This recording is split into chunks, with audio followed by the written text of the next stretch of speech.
Oya stood upon the jagged peaks of Mount Hermon, a colossus carved from the earth's own arrogance. At nearly 400 cubits tall, his shadow swallowed entire villages, and his breath moved the clouds like a slow-drifting storm.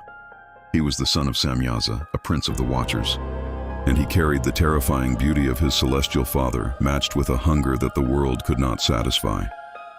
His skin was the color of bruised slate, and his eyes, though vast as mountain lakes, were perpetually clouded with a growing, restless dread. One evening, as the sun dipped below the great sea, Oya fell into a deep, fitful slumber. In his mind's eye, he stood in a celestial garden where 200 majestic trees reached for the stars. Suddenly, the gardeners, shining beings with blades of fire, descended.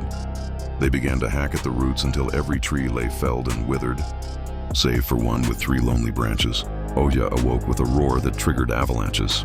He sought out his brother, Haya, only to find him trembling. Haya had seen a tablet submerged in water until all but 3 names were scrubbed clean. "The gardeners are coming for us," Oya whispered, his voice like grinding stone, driven by a desperation his strength could not solve. Oya gathered the Council of Giants. He stood before Gilgamesh and the others, no longer a proud conqueror, but a fugitive of fate. He commanded the messenger to fly to the ends of the earth to find Enoch, the scribe of righteousness. "Ask him if there is a place for us," Oya pleaded. "Ask him if the sky has room for the sons of the fallen."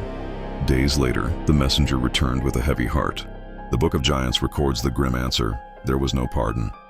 The trees were the Watchers, the water was the coming deluge, and the 3 branches were the only survivors of the world to come. Oya looked down at his massive hands that had leveled cities and uprooted forests, and realized they were useless against the rising tide of heaven. He did not spend his final days in war, but in silence, standing on the highest peak, watching the horizon for the first gray cloud of the Great Flood, a giant finally humbled by the weight of his own soul.